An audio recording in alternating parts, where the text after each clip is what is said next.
Hello बच्चों, welcome back to the channel M study solutions. मैं नुसरत जहां। कैसे हैं आप सब बच्चों? आज हम स्टार्ट करने वाले हैं एक्सरसाइज 1.1। चैप्टर का नाम है रियल नंबर्स। लेकिन उससे पहले अगर आपने इंट्रोडक्शन वीडियो नहीं देखा है तो प्लीज़ प्लीज़ प्लीज़ जाकर पहले इंट्रोडक्शन वीडियो देख लीजिए। उससे ना आपके कॉन्सेप्ट सारे क्लियर हो जाएंगे, चैप्टर बहुत अच्छे से फिर आपको ईजिली समझ में आ जाएगा। जो भी एक्सरसाइज हम करेंगे बड़ी आसानी से आपको क्लियर होती चली जाएंगी, सारे क्वेश्चन आपको अच्छे से समझ में आते चले जाएंगे। तो पहले इंट्रोडक्शन वीडियो देखनी है, फिर ये वीडियो स्टार्ट करनी है। ओके, तो चलो ये वाली वीडियो हम करना स्टार्ट कर देते हैं, क्वेश्चंस करना स्टार्ट कर देते हैं। ठीक है, तो बच्चों ये है हमारा first question, express each number as a product of its prime factors. ठीक है, फर्स्ट पार्ट है हमारा 140। हमें इसका क्या करना है भाई? हमें इसका करना है प्राइम फैक्टराइजेशन। हमें इसके प्राइम फैक्टर्स निकालने हैं। तो क्या करेंगे? प्राइम फैक्टराइजेशन करेंगे। अच्छा देखो, जैसे छोटे बच्चों को सिखाते हैं ना, छोटी क्लासेस में सिखाते हैं, वैसे ही बिल्कुल सिखाऊंगी। बहुत ध्यान से समझना, अगर नहीं भी आता होगा तो भी करना आ जाएगा। चलो ठीक है, स्टार्ट करते हैं। ये हो गया 140।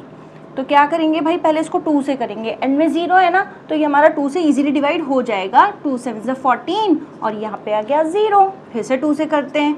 2 3 ज़ा 6, 2 5 ज़ा 10। ठीक है, अब यहाँ पर 5 आ गया, इसका मतलब ये 5 से डिविजिबल है। ठीक है, तो 5 7 ज़ा 35। अब 7 आ गया, तो भाई 7 तो प्राइम नंबर है। 7 1 ज़ा 7। तो इसके बच्चे फैक्टर्स क्या आ गए? 2 multiply bye 2 multiply by 5 multiply by 7। या फिर हम इसको ऐसे भी लिख सकते हैं, 2 raise to power 2 multiply by 5 multiply by 7। ठीक है, चलो भाई ये है हमारा सेकंड पार्ट। इसको भी कर लो जल्दी से फटाफट से। 1 5 6, 2 7 ज़ा 14, 2 8 ज़ा 16। ठीक है, 2 3 ज़ा 6, 2 9 ज़ा 18। 3 से कर लेते हैं भाई, क्योंकि अब ये 2 से तो जाएगा नहीं, यहाँ पर 9 आ गया ना, तो अब 2 से तो ये डिवाइड हो नहीं सकता। तो 3 से करते हैं। 3 1 ज़ा 3, 3 3 ज़ा 9। अब 13 क्या है बेटा? 13 हमारा प्राइम नंबर है। तो हम यहाँ पर क्या करेंगे? 13 1 ज़ा 13। यहाँ पर सारे हमें प्राइम नंबर्स ही लेने हैं। हम यहाँ सिर्फ प्राइम नंबर से ही डिवाइड करेंगे। प्राइम फैक्टर्स निकालने हैं ना हमें, तो हम यहाँ सिर्फ प्राइम नंबर से ही डिवाइड करेंगे। तो ये दोनों पार्ट्स हो गए हमारे। चलो नेक्स्ट करते हैं। तो भाई अब ये थर्ड पार्ट है हमारा, ये कैसे होगा? देखो 3 8 2 5। ठीक है, अब हमें इसको करना है। अब इसके एंड में 5 है ना, इसका मतलब ये 5 से डिवाइड होना ही होना है। तो भाई 5 से कर लेते हैं। 5 7 ज़ा 35, 3 बचा यहाँ पे, 3 और 2 32, 5 6 ज़ा 30। फिर उसके बाद 5 5 ज़ा 25। ठीक है, उसके बाद फिर से 5 से करते हैं। 5 1 ज़ा 5, 5 5 ज़ा 25, 5 3 ज़ा 15। ठीक है, अब ये कहाँ जाएगा? ये 3 से हो जाएगा। 3 5 ज़ा 15 और 3 1 ज़ा 3। अब ये कहाँ जाएगा? 15 किसके 51 किसके टेबल में आता है? जल्दी से सोचो सोचो। 51 किसके टेबल में आता है? ये आता है 17 3 ज़ा 51। लेकिन अच्छा पहले एक काम करते हैं ना, हम इसको यहाँ पर पहले 3 से कर लेते हैं। ठीक है, मुझे डायरेक्ट 7 3 ज़ा 51 याद आ रहा है। तो 3 1 ज़ा 3 और 3 7 ज़ा 21। ठीक है, अब यहाँ पर हम 17 ले लेते हैं। आ गया ना 17। तो हमारे फैक्टर्स क्या आ गए बेटा? 5 multiply by 5 multiply by 3 multiply by 3 multiply by 17, है ना। We can write it 5 raise to power 2 multiply by 3 raise to power 2 multiply by 17। ठीक है बच्चे, ये इसके प्राइम फैक्टर्स आ गए। चलो नेक्स्ट पार्ट करते हैं। ये है हमारा 5 0 0 5। ठीक है, 5 से जाना ही जाना है। 5 1 ज़ा 5, 0 0 5 1 ज़ा 5। अब देखो ये किससे होगा? ये 3 से होगा। 3 3 ज़ा 9, 1 बचा, 3 3 ज़ा 9। नहीं, ये 3 से तो नहीं होगा। अच्छा जी, फिर उसके बाद ये किससे होगा? ये होगा 11 से। देखो 5 से भी नहीं होगा, 3 के बाद 5 से भी नहीं होगा, 5 के बाद 7 से भी नहीं होगा, ये होगा डायरेक्ट 11 से। देखो 11 9 ज़ा 99, 1 बचा, उसके बाद 11 1 ज़ा 11, है ना। अब ये 91 किसके टेबल में आता है? 91 आता है आपका 13 के टेबल में। 13 7 ज़ा 91। ठीक है, अब यहाँ पर 7 1 ज़ा 7। अच्छा देखो यहाँ पर 7 आ रहा है ना, तो इसका मतलब यहाँ पे भी 7 से डिवाइड हो सकता था, लेकिन मैंने डायरेक्ट उसको 11 से कर दिया, तो यहाँ पर 7 आ गया। उससे भी कोई प्रॉब्लम नहीं है, हम इसको ऐसे भी लिख सकते हैं। हमारा रूल क्या है? बस यहाँ पर प्राइम फैक्टर्स ही होने चाहिए, कोई भी कॉम्पोजिट नंबर्स नहीं होना चाहिए। तो बच्चों ये है हमारा फिफ्थ पार्ट, और ये इस क्वेश्चन का लास्ट पार्ट भी है। तो चलो इसको करते हैं। 7 4 2 9। अच्छा देखो सबसे पहले यहाँ पे 9 है, तो ये 2 से तो होगा नहीं। 3 से देखते हैं। 3 2 ज़ा 6, 3 नहीं, 3 से भी नहीं हो रहा है। 5 से तो होगा ही नहीं। 7 से भी नहीं हो रहा है, ये होगा बच्चे डायरेक्ट आपका 13 नहीं 13 से ये होगा 17 से, ठीक है। 17 4 68 और फिर यहाँ पे 6 बचेगा, हाँ ठीक है ठीक है। देखो अगर ऐसे करना नहीं आ रहा है ना, मैं आपको एक तरीका सिखाती हूँ। यहाँ पे ना इसको डिवाइड कर लो, हमें ये पता चल गया ना कि ये 17 से होगा, तो थोड़ी सी गड़बड़ हो जाएगी ना, भूल जाओगे क्या रिमाइंडर बचा क्या रहा। तो 17 4 68 माइनस किया, ये आ गया 62, ठीक है, ये आ गया 62। तो 17 3 51, ठीक है, माइनस किया, ये आया 1 और ये आया 1, ऊपर से 9 कैरी करोगे, ये हो गया 9, ठीक है। अब 17 के टेबल में 119 कहाँ पर आता है, 17 7 119 होता है, ठीक है। अच्छा ना टेबल्स ना बहुत अच्छे से याद कर लो, बहुत काम आने वाले हैं, समझे, बहुत अच्छे से टेबल्स को याद कर लो। मुझे पता है आपको टेबल्स याद नहीं है, फटाफट से जल्दी जल्दी सारे टेबल्स याद कर लो, बहुत काम आने वाले हैं, ठीक है। तो ये कहाँ पर डिवाइड हुआ भाई, 437 पे, किससे, 17 से, ठीक है। अब ये फिर किसी से डिवाइड होगा, 17 से होगा, 17 2 34 ना, ये 17 से भी नहीं होगा, तो ये किससे होगा, ये होगा 19 से, 19 2 38 और यहाँ पे 3 बचा, हाँ 19 3 57, ठीक है। अब ये 23 तो है ही हमारा प्राइम नंबर, तो ये हो गया 23 1 23। तो बच्चे इसके फैक्टर्स क्या आए हमारे, 17 मल्टीप्लाई बाय 19 मल्टीप्लाई बाय 23, ठीक है। इसके प्राइम फैक्टर आ गए हमारे 17 मल्टीप्लाई बाय 19 मल्टीप्लाई बाय 23। तो जब भी ऐसे करने में प्रॉब्लम हो रहा है ना, तो यहाँ पे डिवाइड करके देख लिया करो, इजीली आपको फिर करना आ जाएगा, कोई मिस्टेक भी नहीं होगी, ठीक है। तो ये लास्ट पार्ट भी हमारा हो गया है, नेक्स्ट क्वेश्चन पर चलते हैं। तो क्वेश्चन क्या है हमारा, second, find the LCM and HCF of the following pair of integers and verify that LCM multiply by HCF is equals to product of two numbers, ठीक है। हमें बताना है, पहले तो हमें एलसीएम और एचसीएफ निकालना है, और उसके बाद हमें ये वेरीफाई करना है कि एलसीएम और एचसीएफ को अगर मल्टीप्लाई करेंगे तो वो किसके इक्वल आना चाहिए, जो दो नंबर हमें गिवन है उनके प्रोडक्ट के इक्वल आना चाहिए। तो सबसे पहले तो हम क्या करते हैं, एलसीएम और एचसीएफ निकालते हैं। चलो 26 एंड 91 का एलसीएम निकालते हैं पहले। एलसीएम तो साथ साथ निकलते हैं ना, तो 26 मल्टीप्लाई बाय 91, सॉरी मल्टीप्लाई कह रही हूँ, कॉमा 91। अब ये किस पर जाएगा, ये जाएगा सबसे पहले 13 2 26 और 13 7 91, 2 पर 2 1 2 7, यहाँ पर 7 से फिर 7 7, ठीक है। तो एलसीएम इसका क्या आ गया, 13 2 26 और 26 7 कर लो, 7 6 42, 7 2 14 और 4 182, ठीक है।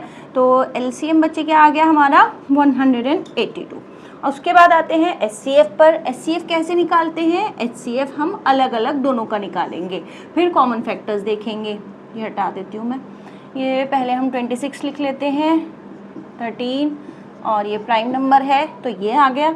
उसके बाद 91 है ना, तो ये 91 का कर लेते हैं, तो 13 7 91, 7 1 7, ठीक है। अब हमारा एचसीएफ क्या आएगा भाई, जो हमारा कॉमन फैक्टर होता है वही तो हमारा एचसीएफ होता है, तो कॉमन फैक्टर इसमें क्या है, एचसीएफ आ गया हमारा 13, ठीक।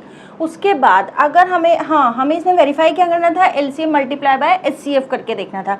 एलसीएम कितना आया है बच्चों 182 और एचसीएफ कितना है हमारा 13।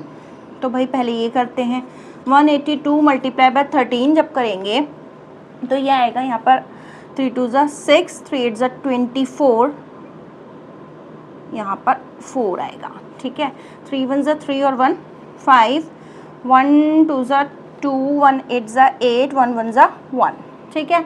ये आ गया हमारा 6 6 3 और ये 2 3 6 6, ठीक है। ये एलसीएम मल्टीप्लाई बाय एचसीएफ क्या आ रहा है हमारा, वो आ रहा है हमारा 2 3 6 6। चलो जी, अब हम प्रोडक्ट ऑफ टू नंबर्स करके देखते हैं। दोनों नंबर्स हमारे क्या थे, 26 और 91, ठीक है।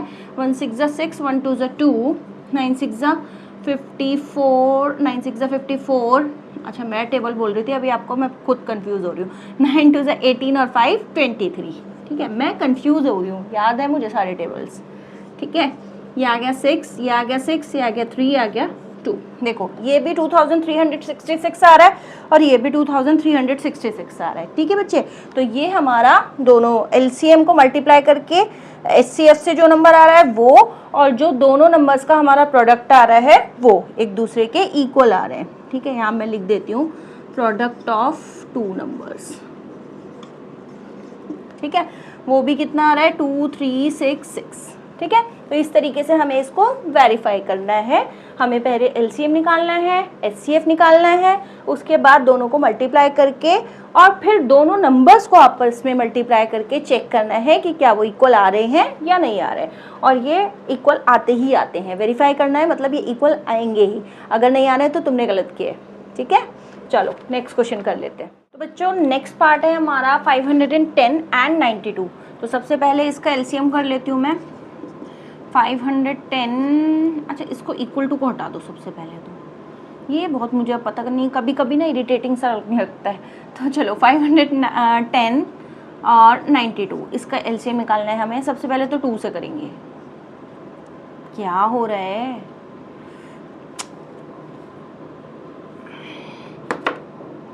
ठीक है 2 से करते हैं। चलो भाई ये एलसीएम भी हटा देते हैं, टाइम वेस्ट हो रहा है फिजूल में। चलो 2 2 ज़ा 4, 2 5 ज़ा 10, 2 5 ज़ा 10, 2 4 ज़ा 8, 2 6 ज़ा 12। ठीक है, उसके बाद अब देखो ये तो 2 से नहीं होगा, ये होगा 2 से, तो पहले इसको कर लेते हैं और इसको एज इट इज़ लिख देते हैं। 2 2 ज़ा 4, 2 3 ज़ा 6, ये 23 प्राइम नंबर आ गया है, तो अब इस पर आ जाते हैं। 5 5 ज़ा 25, 5 1 ज़ा 5, ये 23 एज इट इज़ चलता रहेगा। उसके बाद ये किस पर जाएगा, 3 1 ज़ा 3, हाँ 3 1 ज़ा 3, 3 7 ज़ा 21, ये 23 एज इट इज़ चल रहा है। 17 1 ज़ा 17 और ये 23 ऐसे ही। उसके बाद 23 और ये 23। ठीक, अब ये हो गया हमारा LCM. 2 multiply bye 2 multiply by 5 multiply by 3 multiply by 17 और 23। अच्छा पहले तो 17 और 23 को मल्टीप्लाई कर लेती हूँ मैं। ठीक है, 3 7 ज़ा 21 और 3 1 ज़ा 3 5, 2 7 ज़ा 14, 2 1 ज़ा 2 और 1 3। ठीक है, ये आ गया हमारा 391। उसके बाद क्या है, 3 5 ज़ा 15, 15 2 ज़ा 30, 30 2 ज़ा 60। इसको 60 से, ये 3 5 ज़ा 15, 15 2 ज़ा 30, 30 2 ज़ा 60, इन सबको 60 आ रहा है मल्टीप्लाई करके, और इसको मल्टीप्लाई करके 391 आ रहा है। एक एक चीज़ बहुत अच्छे से समझा रही हूँ, याद रखना। ठीक है, 60 आ रहा है तो 6 से मल्टीप्लाई कर लेते हैं। 6 1 ज़ा 6, 6 9 ज़ा 54, ये 5 आया यहाँ पे, 6 3 ज़ा 18 और 5 23। तो एलसीएम बच्चों कितना आ गया, 2 3 4 6, और ये 0 छोड़ा था ना हमने 60 का, वो 0 यहाँ पर लगा देते हैं। ठीक है, चलो अब आते हैं एलसीएम एचसीएफ पर। एचसीएफ कैसे निकलेंगे, वो अलग अलग करके निकालेंगे, है ना। 5 से करते हैं, ये 3 से भी हो जाएगा। चलो पहले 5 से कर लेती हूँ। 5 1 ज़ा 5, 5 1 ज़ा 5 5 ज़ा 25, 5 1 ज़ा 5। 3 से कर लेते हैं, 3 1 ज़ा 3, 3 7 ज़ा 21, 17। उसके बाद 23 कहाँ से याद आ गया मुझे, 92 है ये। ठीक है, 2 4 ज़ा 8, 2 6 ज़ा 12, 23, अच्छा ये 23 याद आ रहा था मुझे। ठीक है, 23। एचसीएफ क्या है बच्चों, एचसीएफ क्या है, सिर्फ 2 है। एचसीएफ क्या है, सिर्फ 2 है हमारा। जो कॉमन फैक्टर होता है सिर्फ वही एचसीएफ होता है, तो सिर्फ इसमें कॉमन क्या है बेटा, 2 है। चलो एलसीएम क्या आया था हमारा, एलसीएम आया था 2460 और एचसीएफ आ गया हमारा 2। अब हमें क्या करना है, एलसीएम और एचसीएफ को मल्टीप्लाई करके देखना है। LCM multiply by HCF. ठीक है, 2 3 4 6 0 मल्टीप्लाई बाय 2, 2 0 0, 2 6 ज़ा 12, 2 4 ज़ा 8 और 1 9, 2 3 ज़ा 6, 2 2 ज़ा 4। अच्छा दोबारा मल्टीप्लाई करके देख लेती हूँ, हो सकता है गलती हो गई हो भाई। 2 0 0, 2 6 ज़ा 12, 2 4 ज़ा 8 और ये 9, 2 3 ज़ा 6, 2 2 ज़ा 4। ठीक है, ये हो गया हमारा एलसीएम और एचसीएफ को मल्टीप्लाई करके जो आया। अब हमें क्या करना है, दोनों नंबर्स का प्रोडक्ट करना है। चलो इसका भी प्रोडक्ट करके देख लेते हैं। 510 को मल्टीप्लाई करेंगे 92 से, 51 लेना चाहिए था। 2 0 0, 2 1 ज़ा 2, 2 5 ज़ा 10। ठीक है, 0 9 1 ज़ा 9, 9 5 ज़ा 45। ठीक है, 0 2 9 6 4। ठीक है, ये भी सेम आ रहा है 46,920 और ये भी 46,920 आ रहा है बच्चों, हमारा आ रहा है ना दोनों इक्वल। तो बस हमें इसी तरीके से इसको वेरीफाई करना है, ठीक है। ये है हमारा question number 3, find the LCM and HCF of the following integers by applying the prime factorisation method, ठीक है। वही हमें एलसीएम और एचसीएफ फाइंड आउट करना है। अब यहाँ पर 3 नंबर्स हैं, ठीक है। तो चलो भाई कैसे करेंगे, एलसीएम तो हम ऐसे ही कर लेंगे, 12, 15, 21 एक साथ कर लेंगे। 3 4 ज़ा 12, 3 5 ज़ा 15, 3 7 ज़ा 21। 2 से कर लेते हैं, 2 2 ज़ा 4, 5 और 7 एज इट इज़, 2 1 ज़ा 2, 5 और 7 एज इट इज़, 5 1 ज़ा 5, 7 1 ज़ा 7, ठीक है। ये हो गया हमारा एलसीएम। 2 3 ज़ा 6, 6 2 ज़ा 12, 12 5 ज़ा 60, 67 ज़ा 422। एक बार रीचेक कर लेते हैं, 7 5 ज़ा 35 तो ये आ गया, ठीक है। 2 2 ज़ा 4, 4 3 ज़ा 12। फिर भी मल्टीप्लाई करके देख लेती हूँ, क्या पता मुझसे कुछ गड़बड़ हो गई हो। 2 5 ज़ा 10। इसी तरीके से आपको भी बार बार चेक करना है जैसे मैं चेक करती हूँ, जिससे कि कहीं पर भी कोई मिस्टेक हो ही ना, ठीक है बेटा। इसीलिए मैं आपको एक एक चीज़ करके दिखाती हूँ ताकि आपको कोई भी मिस्टेक ना हो आपसे। चलो ये हो गया हमारा एलसीएम। एचसीएफ करते हैं। एचसीएफ कैसे करते हैं, एक एक नंबर का। 3 4 ज़ा 12, 2 2 ज़ा 4, 2 1 ज़ा 2, उसके बाद 15, 3 5 ज़ा 15, 5 1 ज़ा 5, उसके बाद 21, 3 7 ज़ा 21, 7 1 ज़ा 7, ठीक है बेटा। तो ये हो गया हमारा एचसीएफ। निकालते हैं, कैसे आएगा भाई, कॉमन फैक्टर्स निकाल लो फटाफट से जल्दी से। देखो ये वाला 3 इसमें भी है, ये वाला 3 इसमें भी है और ये वाला 3 इसमें भी है। एक तो 3 आ गया, और कुछ कॉमन है नहीं, कुछ भी कॉमन नहीं है। तो एचसीएफ क्या आ गया हमारा 3 और एलसीएम बेटा क्या आ गया हमारा 422, ठीक है। ये हो गया हमारा फर्स्ट पार्ट। सेकंड पार्ट करते हैं। ये है हमारा सेकंड पार्ट, 17, 23, 29। अच्छा देखो ये तीनों प्राइम नंबर्स है ना, तो एलसीएम निकालने के लिए सिंपल सा क्या करेंगे, तीनों को मल्टीप्लाई कर दो, प्राइम फैक्टराइजेशन होगा ही नहीं। देखो ये तीनों प्राइम नंबर्स है ना, तो तीनों को मल्टीप्लाई कर देंगे और एलसीएम निकाल लेंगे, ठीक है।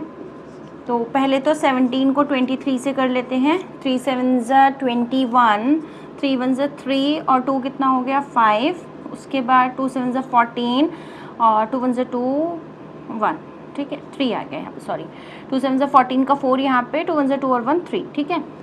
ठीक से 3 लिख देती हूँ, ठीक है। इसको आगे सॉल्व करते हैं, 193।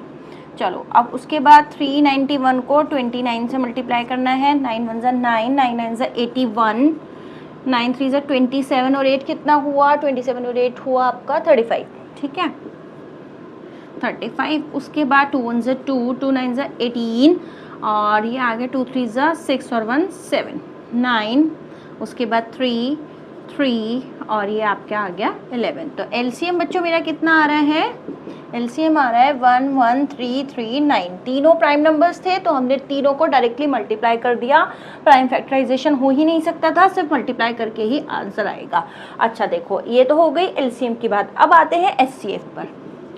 तीनों प्राइम नंबर्स है ना, तो इनमें कुछ भी कॉमन नहीं होगा, है ना, इसमें कुछ कॉमन होगा ही नहीं। सिर्फ क्या कॉमन होगा, इसमें जो होगा एचसीएफ वो होगा हमारा 1, क्योंकि कॉमन फैक्टर बच्चे इसमें क्या आएगा, सिर्फ 1 आएगा। तीनों प्राइम नंबर्स हैं तो इसमें एचसीएफ हमारा मतलब कॉमन फैक्टर हमारा जो आएगा वो सिर्फ 1 आएगा, ठीक है। तो ये एलसीएम हो गया, ये एचसीएफ। जल्दी से बच्चों थर्ड पार्ट भी कर लेते हैं। एलसीएम लेते हैं इसका 8 9 25, ठीक है। इसका जब एलसीएम लेंगे 2 4 ज़ा 8, 9 as it is, 25 as it is, 2 2 ज़ा 4, 9 ऐसे ही, 25 ऐसे ही, 2 1 ज़ा 2, 9 ऐसे ही और 25 ऐसे ही। अब कैसे करेंगे, 3 से, 3 3 ज़ा 9, 25। उसके बाद 3 1 ज़ा 3, यहाँ पर भी 1 आएगा और ये 25। अब करेंगे इसको 5 से, 5 1 ज़ा 5, 5 5 ज़ा 25 और ये फिर से 5 से होगा और ये यहाँ पर ख़त्म हो जाएगा, ठीक है। तो हमारा इसका एलसीएम क्या आया बेटा 2 2 ज़ा 4, 4 2 ज़ा 8, 8 3 ज़ा 24, ठीक है, यहाँ तक हो गया 24। उसके बाद 5 5 ज़ा 25 और 25 3 ज़ा 75, तो भाई 75 और 24 को मल्टीप्लाई कर लेते हैं। 5 4 ज़ा 20, 5 2 ज़ा 10 और 2 12, ठीक है, 7 4 ज़ा 28 और यहाँ पर 2 7 2 ज़ा 14 और 2 7 2 ज़ा 14 और 2 16, ठीक है। ये हो गया हमारा 0, ये हो गया हमारा 10, ये हो गया हमारा 8, ये हो गया हमारा 1। तो एलसीएम कितना आ गया बेटा? एलसीएम आ गया हमारा 1800, ठीक है। एलसीएम कितना आ गया हमारा? 1800। उसके बाद एचसीएफ जब करेंगे 2 4 ज़ा 8, 2 2 ज़ा 4, 2 1 ज़ा 2। उसके बाद फिर 9 का कर लेते हैं, 3 3 ज़ा 9, 3 1 ज़ा 3। 25 का कर लेते हैं, 5 5 ज़ा 25, 5 1 ज़ा 5। अच्छा अब देखो इसमें कुछ कॉमन आ रहा है, इन तीनों में कुछ भी कॉमन आ रहा है? इसमें तो कुछ भी कॉमन नहीं आ रहा है। तो एचसीएफ कितना हुआ बेटा? एचसीएफ हुआ हमारा 1, ठीक है। एचसीएफ कितना हुआ हमारा? इसका एचसीएफ भी हमारा 1 हुआ, क्योंकि इनमें कुछ भी कॉमन नहीं आ रहा है, तो एचसीएफ भी हमारा 1 होगा। तो बच्चों ये है हमारा question number 4, given that HCF 306 657 is equals to 9। मतलब इन दोनों नंबर्स का HCF जो हमें बताया गया है वो 9 है और हमें LCM निकालना है इसका, ठीक है। अब एक चीज़ तो ये है कि भाई LCM हम इन दोनों का निकाल लें, या फिर अभी हमने पिछले क्वेश्चन में किया था, क्या किया था कि भाई LCM मल्टीप्लाई बाय HCF किसके बराबर होता है? प्रोडक्ट ऑफ 2 नंबर्स, है ना। यही किया था ना हमने अभी पिछले क्वेश्चन में, शायद सेकंड क्वेश्चन में किया था बल्कि हमने, ठीक है। प्रोडक्ट ऑफ 2 नंबर्स, ठीक है। अब यहाँ पर हमें एलसीएम तो पता नहीं है, तो वो एज इट इज़ लिख देते हैं। मल्टीप्लाई बाय एचसीएफ, एचसीएफ क्या है? वो है 9। प्रोडक्ट ऑफ 2 नंबर्स यानी कि 306 मल्टीप्लाई बाय 657। अब इसको मल्टीप्लाई करने मत बैठ जाना प्लीज़, ठीक है, बहुत लंबी कैलकुलेशन हो जाएगी। उससे पहले ही हम क्या करते हैं, 306 मल्टीप्लाई बाय 657 डिवाइडेड बाय 9। ये जो 9 यहाँ पर मल्टीप्लिकेशन में था, मैं यहाँ पर डिवाइड में ले आई। अब इसको 9 से कट कर लेते हैं। 9 1 ज़ा 9 और ये जाएगा 9 3 ज़ा 27 और बचा ये 3, 9 4 ज़ा 36, ठीक है। 9 से कट किया मैंने यहाँ पर, ये आ गया 34। अब 657 को कर लो मल्टीप्लाई, 657 को मल्टीप्लाई कर लो। 4 7 ज़ा 28, 4 5 ज़ा 20, 22, 4 6 ज़ा 24 और 2 26, ठीक। 3 7 ज़ा 21 का 1 यहाँ पर, 2 यहाँ पर, 3 5 ज़ा 15 और 2 17 का 7 यहाँ पर, 1 यहाँ पर, 3 6 ज़ा 18 और 1 19, ठीक है। ये आ गया आपका 8, ये 3 7 और 6 हो गया आपका 13, ये हो गया आपका 9 2 11 और 1, ठीक है, नहीं 9 और 2 11, 11 और 1 12, 12 का 2 यहाँ पर, 1 यहाँ पर, तो यहाँ पर आएगा ये 2, ठीक है। तो आंसर आ गया हमारा 2 2 3 3 8। ये क्या हो गया बेटा हमारा? ये हो गया हमारा एलसीएम। तो हमें इसका एलसीएम निकालने की ज़रूरत नहीं पड़ी, डायरेक्टली हमने ये वाला फॉर्मूला लगाया और हमने अपना एलसीएम निकाल लिया। इसी तरीके से अगर क्वेश्चन आ जाता है कि आपको वहाँ पर एलसीएम गिवन है, एचसीएफ पूछा जा रहा है, तब भी आप सेम यही कर सकते हो, ठीक है। ज़्यादा लंबी कैलकुलेशन भी नहीं करनी पड़ेगी और आसानी से आंसर भी आ जाएगा, ठीक है। तो चलो ये क्वेश्चन नंबर 4 तो हो गया है। अब हम 5th क्वेश्चन करते हैं। तो बच्चों ये है हमारा question number 5, check whether 6n can end with the digit 0 for any natural number n, ठीक है। तो क्वेश्चन देखो थोड़ा सा समझने वाला है, ध्यान से समझो इसको, कि हमें वो ये पूछ रहा है कि चेक करो कि 6 raise to the power n, मतलब 6 की कोई पावर है तो जो उसका n डिजिट होगा वो 0 होगा, ठीक है। हमें ये चेक करना है। देखो इसको कैसे करेंगे, अगर मान लो 6 की पावर 1 है, ठीक है, तो इसका मतलब क्या हुआ भाई? 6 हुआ। अगर 6 रेज़ टू द पावर 2 है तो इसका मतलब क्या हुआ? 6 मल्टीप्लाई बाय 6 यानी कि 36 हुआ, ठीक है। सिमिलरली अगर 6 रेज़ टू द पावर 3 है तो इसका मतलब क्या हुआ? 6 मल्टीप्लाई बाय 6 मल्टीप्लाई बाय 6 यानी कि 36 मल्टीप्लाई बाय 6, जिसका आंसर होगा 6 6 ज़ा 36, 6 3 ज़ा 18, 216, ठीक है। तो इसमें एक चीज़, एक पैटर्न नोट करो कि हम 6 की पावर कोई भी ले रहे हैं तो आंसर जो हमारा यूनिट डिजिट पर आ रहा है वो 6 आ रहा है ना। देखो यहाँ भी 6 है यूनिट डिजिट पर, यहाँ पर भी 6 है, यहाँ पर भी 6 है।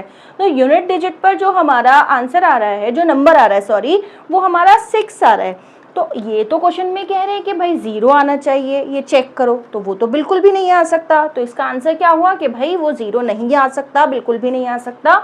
6 की पावर अगर हम कुछ लेंगे तो वो हमारा आंसर जो यूनिट डिजिट में आएगा वो 6 ही होगा। यूनिट डिजिट पर हमेशा 6 ही आएगा। तो हमें ये जो चेक करना था 6 रेज़ टू द पावर पे जो एंड डिजिट होगा वो 0 होगा। नहीं जी, बिल्कुल भी नहीं हो सकता है।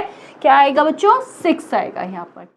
तो भाई ये क्वेश्चन है हमारा question number 6। Explain why 7 multiply by 11 multiply by 13 plus 13 and 7 multiplied by 6 multiplied by 5 multiplied by 4 multiplied by 3 multiplied by 2 multiplied by 1 plus 5 are composite numbers। ठीक है, थोड़ा लंबा सा लग रहा है ना ये। चलो इसको करते हैं, इजी सा है, ज़्यादा टफ नहीं है। ऐसे क्वेश्चन ज़्यादातर पेपर में एग्ज़ाम में आते भी नहीं हैं, लेकिन इससे ना आपकी एक तो कैलकुलेशंस बहुत अच्छी हो जाती हैं और दूसरा ये कि आपके कॉन्सेप्ट बहुत अच्छे से क्लियर हो जाते हैं। देखो कैसे, सबसे पहली चीज़ तो ये, हमें कॉम्पोजिट नंबर को ना हम प्राइम नंबर से समझते हैं। प्राइम नंबर्स मैंने समझाया था कौन से होते हैं।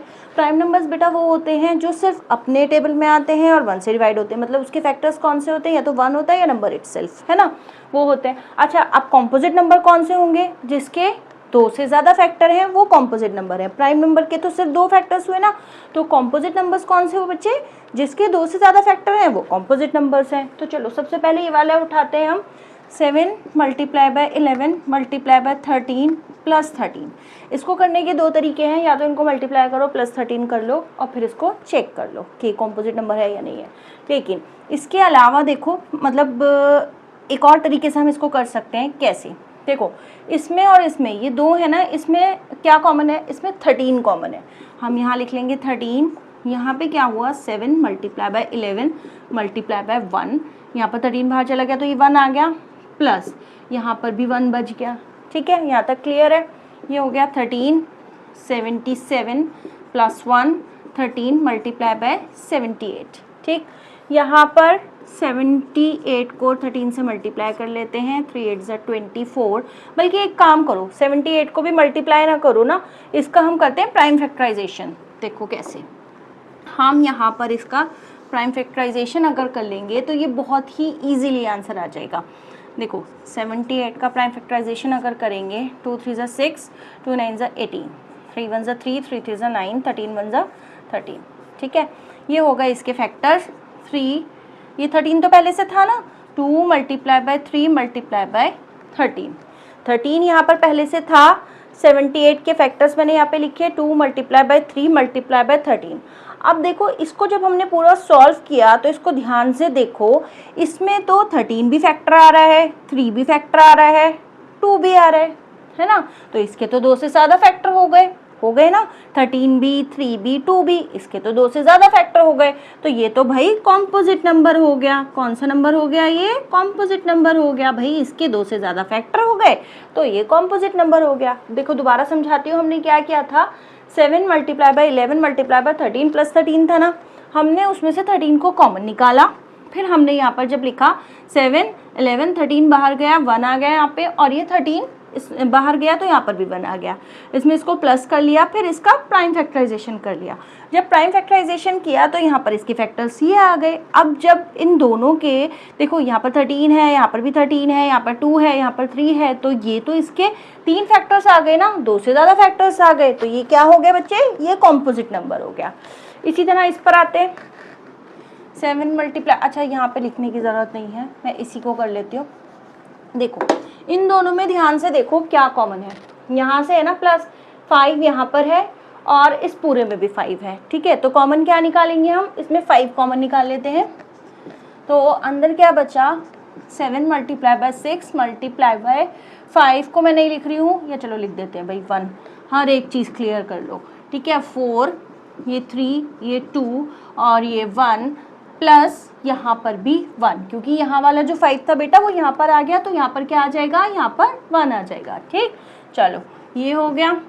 अब कर लेते हैं इसको मल्टीप्लाई, 2 3 ज़ा 6, 6 4 ज़ा 24। ठीक है, यहाँ तक 24 है। 7 6 ज़ा 42, किसको मल्टीप्लाई कर लेते हैं? 42 और 24 को। 4 2 ज़ा 8, 4 4 ज़ा 16, 2 2 ज़ा 4, 2 4 ज़ा 8, ठीक है। ये हो गया 8, ये हो गया 12 और ये हो गया आपका 10। ये मैंने सही किया है। अच्छा, आज ना मुझसे प्लस करने में कुछ ना कुछ गड़बड़ हो ही रही है ना। ये हो गया 1008, ठीक।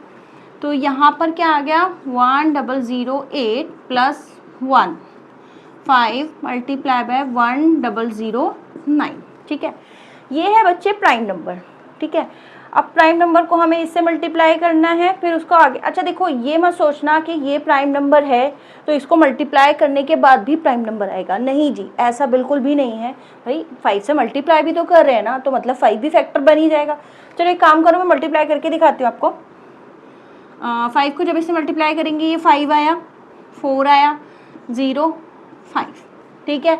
अब क्या करेंगे भाई, वही प्राइम फैक्टराइजेशन। 5 1 5, 0 0 5 9 45। तो हम घूम फिर कर वहीं पर आ गए जहाँ से चले थे, ठीक है। क्या आ गए भाई factors, 5 multiply bye 1009 multiply by 1, तो हो गए ना। देखो इसके भी 2 से ज़्यादा फैक्टर्स आ रहे हैं ना, एक ये आ रहा है, एक ये आ रहा है, एक ये आ रहा है, तो इसके भी 2 से ज़्यादा फैक्टर्स आ रहे हैं। तो ये भी बच्चे हमारा क्या हो गया, ये भी हमारा कॉम्पोजिट नंबर हो गया। क्या हो गया बेटा, ये हमारा कॉम्पोजिट नंबर। तो ये दोनों नंबर्स ही हमारे कॉम्पोजिट नंबर्स हैं। ईजी सा क्वेश्चन है, मुझे तो मज़ा भी आता है इसको करने में, ठीक है। तो इसको हम इस तरीके से सॉल्व कर सकते हैं। ये हो गया हमारा 6 क्वेश्चन। चलो भाई 7th क्वेश्चन करते हैं। ये है हमारा question number 7। There is a circular path around a sports field. Sonia takes 18 minute to drive 1 round of the field while Ravi takes 12 minutes for the same. Suppose they both start at the same point and at the same time and go in same direction. After how many minutes will they meet again? ठीक है। देखो question हमसे क्या कह रहा है कि भाई सोनिया है ये, वो इस पूरी फील्ड को चलने में कितने टाइम लेती है, वो लेती है 18 मिनट्स, ठीक है। फिर रवि चल रहा है, जब रवि चल रहा है तो वो ले रहा है 12 मिनट्स। ये एक ही फील्ड है, थोड़ा सा मैंने आपको समझाने के लिए अलग अलग करके बनाया है कि भाई सोनिया जो है 18 मिनट्स ले रही है और जो रवि है वो आपके 12 मिनट्स ले रहा है। तो कितने मिनट्स बाद जो है रवि और सोनिया किसी एक पॉइंट पर जाकर मिलेंगे अगर वो दोबारा से स्टार्ट करते हैं सेम पॉइंट से, सेम टाइम पे और सेम डायरेक्शन में। क्वेश्चन हमसे ये कह रहा है। अच्छा देखो, सबसे पहली चीज़ इसमें कन्फ्यूजन ये आता है बच्चों को कि एलसीएम निकालना है या एचसीएफ निकालना है। तो सबसे पहली समझने वाली बात ये है बच्चे कि अगर आपको ये लगता है कि जो आंसर आएगा वो इन दोनों नंबर्स से बड़ा आएगा, समझे, जो आंसर आएगा वो 12 और 18 यानी 12 और 18 से बड़ा आएगा, तो आपको क्या निकालना होगा, एलसीएम निकालना होगा। और अगर आपको लग रहा है कि भाई जो आंसर आएगा वो 12 और 18 से छोटा आएगा, तो आपको एचसीएफ निकालना है, ठीक है। दिमाग में ये बात फिट कर लो अपने कि अगर ऐसा लग रहा है कि जो आंसर आना है नंबर्स के बाद वो बड़ा आएगा उन नंबर्स से, तो आपको एलसीएम निकालना है। और अगर आपको एलसीएम ऐसा लग रहा है कि जो आंसर आएगा वो उन दोनों नंबर से छोटा आने वाला है, तो वो आपको एचसीएफ निकालना है। देखो कैसे, देखो 12 और 18 है ना, 12 और 18, 12 मिनट्स वो पहले से ही ले रहा है और जो सोनिया है उसको 18 मिनट्स लग रहे हैं पूरा राउंड कंप्लीट करने में। तो भाई अब आंसर तो इससे आगे का ही आएगा ना, दोनों आगे जाके किसी पॉइंट पर जब मिलेंगे तो वो तो इससे ज़्यादा ही मिनट्स में मिलेंगे ना, थोड़ा और टाइम ज़्यादा ही लगेगा ना दोनों को। तो कैसे करेंगे, इसका हम निकालेंगे एलसीएम, ठीक है। 12 और 18 क्या निकाल रहे हैं हम, इसका एलसीएम निकाल रहे हैं। 2 6 12 और ये 9 आया यहाँ पे, नहीं ये क्या किया मैंने, यहाँ पर 9 आएगा, ठीक है। यहाँ पर 9 ही लिखेंगे। अब लिखेंगे यहाँ पर 3, मैंने पहले ही लिख दिया था, ठीक है। तो अब आंसर क्या आएगा भाई हमारा, इसको करने के लिए मल्टीप्लाई करना पड़ेगा। 3 3 9, 9 2 18, 18 2 36। देखो 2 कैसा सा लग रहा है ना, ये इसको ठीक कर देते हैं, यहाँ पर 2 लिख लेते हैं। हाँ तो आंसर क्या आ रहा है, 3 3 9, 9 2 18, 18 2 36। तो बच्चे इसका एलसीएम कितना आ गया, 36। तो ये दोनों 36 मिनट्स लेंगे एक किसी पर्टिकुलर पॉइंट पर पहुँचने के लिए, जहाँ पर ये दोनों एक साथ पहुँचेंगे, जहाँ पर ये दोनों मीट करेंगे। तो कितना टाइम लगेगा इनको, 36 मिनट, ठीक है। ये इस एक्सरसाइज का लास्ट क्वेश्चन था। सारे क्वेश्चन हमने यहाँ पर डिस्कस कर लिए हैं। आई होप कि आपके समझ में भी सब आ गया होगा। फिर भी कोई भी प्रॉब्लम हो, कोई भी स्टेप समझ में ना आया हो, मुझे कमेंट बॉक्स में ज़रूर बताइए। और हाँ, अगर चैनल को सब्सक्राइब नहीं किया है, सब्सक्राइब भी कर दीजिएगा। वीडियो अच्छी लगी हो तो लाइक एंड शेयर ज़रूर कर दीजिएगा। मिलते हैं अगली वीडियो में, तब तक के लिए बाय।